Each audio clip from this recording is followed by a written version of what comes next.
The National Emergency Management Agency NEMA has received another batch of 195 stranded Nigerians from Libya. NEMA coordinator for Lagos, Idris Muhammed, who confirmed the development to journalists on Thursday in Ikeja, said this was the largest batch of voluntary returnees since the exercise began in April 2017. With me in the studio now to discuss this issue is a migration expert, Emmanuel Okonkwo. It's good to have you join me at this time. Thank you for having me. All right, 195, the latest batch, yes. And that's the largest batch we've had so far. Absolutely. But there are still many Nigerians on this very torturous journey. Yes, I think the surprising thing is that we are constantly bringing people back.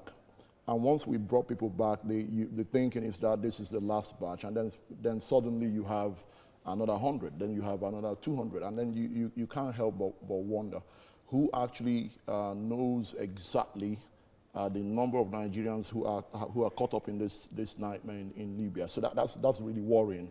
Just the lack of statistics. Nobody knows exactly how many are still out there. All right, but then Nigeria, the government has been so much concerned about getting these Nigerians back in the voluntary scheme to deal with that, and been working with some international organizations to get that done. But let's talk about how and why people embark on these journeys.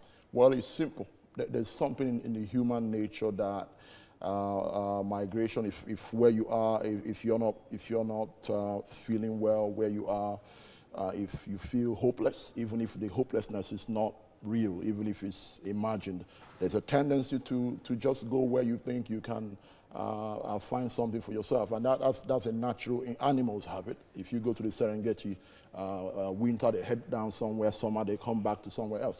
That's just the way it is. But then they usually come back with different tales. Oh yeah. But so unfortunately, a lot of people think that their situation here is hopeless.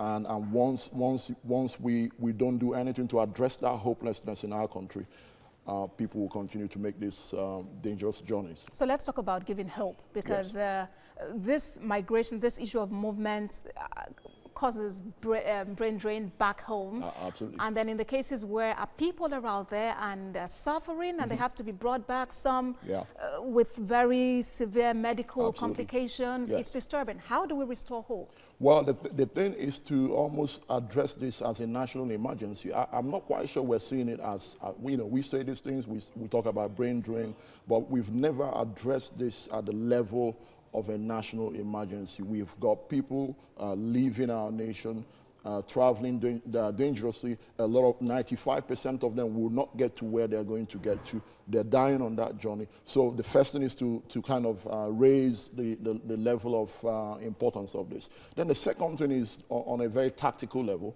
which is to begin to directly help these young people. A lot of them are young people. We need to address youth unemployment.